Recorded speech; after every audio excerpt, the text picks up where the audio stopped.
दोस्तों, मैं हूं कृति। आज हम बात करेंगे भारत सरकार के एक ऐसे महत्वाकांक्षी पहल की जो देश में नए इनोवेशन और एंटरप्रेन्योरशिप को सपोर्ट कर रही है।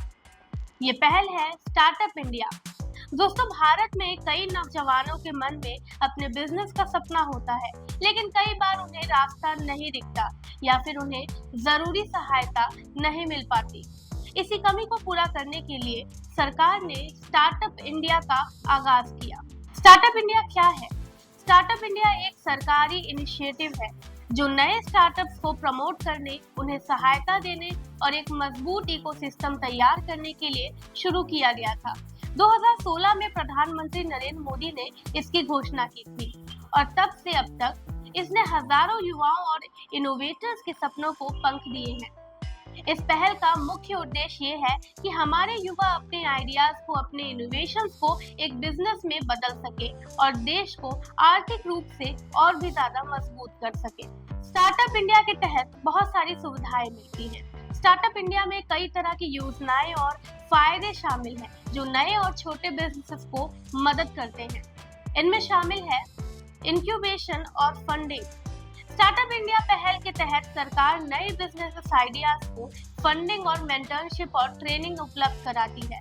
इसके लिए अलग अलग राज्यों में इंक्यूबेशन सेंटर बनाए गए हैं जहां पर नए एंटरप्रेन्योर्स को गाइड किया जाता है कि कैसे अपने आइडियाज को एक सक्सेसफुल बिजनेस में बदल सकते हैं। Tax exemptions. अगर आपके पास एक मान्यता प्राप्त स्टार्टअप है तो सरकार आपको कुछ खास टैक्स में छूट देती है। इसे 3 साल का टैक्स हॉलिडे कहते हैं।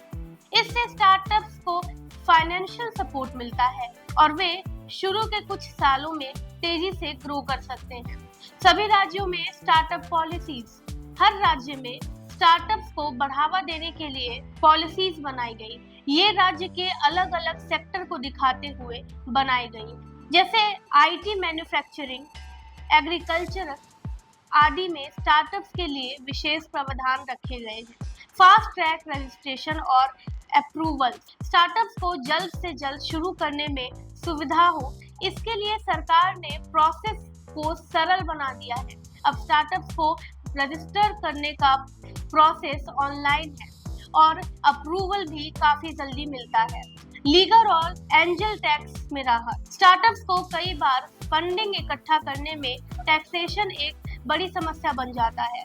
इसके लिए स्टार्टअप इंडिया के तहत एंजल टैक्स से राहत दी जाती है ताकि इन्वेस्टर्स को स्टार्टअप्स में इन्वेस्ट करने में कोई दिक्कत ना हो। स्टार्टअप इंडिया इनोवेशन वीक और प्रतियोगिताएं। स्टार्टअप इंडिया के तहत सरकार नियमित रूप से इनोवेशन वीक और प्रतियोगिताओं का आयोजन करती है, जैसे स्टार्टअप इंडिया ग्रैंड चैलेंज। इसमें पूरे देश के नए आइडियाज, टेक्नोलॉजी और इनोवेशन पर काम करने वाले स्टार्टअप्स को आमंत्रित किया जाता है। जो आइडियाज इस प्रतियोगिता में सफल होते हैं उन्हें फंडिंग, इंक्यूबेशन और गाइडेंस भी दी जाती है। स्टार्टअप का महत्व और भूमिका। आज स्टार्टअप्स केवल रोजगार नहीं दे रहे, बल्कि नए आइडियाज और टेक्नोलॉजी के साथ भारतीय अर्थव्यवस्था को आगे बढ़ा रही है। Digital media, make in India और आत्मनिर्भर भारत जैसे अभियानों को भी ये स्टार्टअप्स मजबूती दे रहे हैं। कृषि, स्वास्थ्य, शिक्षा, ऊर्जा, फिटनेस और भी कई क्षेत्र में आज भारतीय स्टार्टअप्स ने बड़े इनोवेशन किए हैं। वही अब बात करते हैं महिलाओं के लिए पहल के बारे में। महिलाओं के लिए एंटरप्रेन्योरशिप को बढ़ावा देने के लिए भी स्टार्टअप इंडिया के तहत खास प्रोग्राम्स हैं। महिला एंटरप्रेन्योरशिप प्लेटफॉर्म के जरिए महिलाओं को कर्ज में रियायत, मेंटरशिप और फंडिंग का लाभ मिलता है। अंत में ये कहना गलत नहीं होगा कि स्टार्टअप इंडिया एक ऐसा प्लेटफॉर्म है जो हमारे देश के युवाओं को उनके सपनों की ओर बढ़ने की पूरी आजादी देता है। तो अगर आप भी एक नया बिजनेस शुरू करने की सोच रहे हैं या आपके पास कोई इनोवेटिव आइडिया है तो स्टार्टअप इंडिया आपकी सफलता की राह को आसान बना सकता है। आई होप ये वीडियो आपको अच्छा लगा होगा। ऐसे ही इंटरेस्टिंग वीडियोस मैं लेकर आती रहूंगी आपके लिए, लेकिन तब तक के लिए देखते रहिए my big offer. Thank you.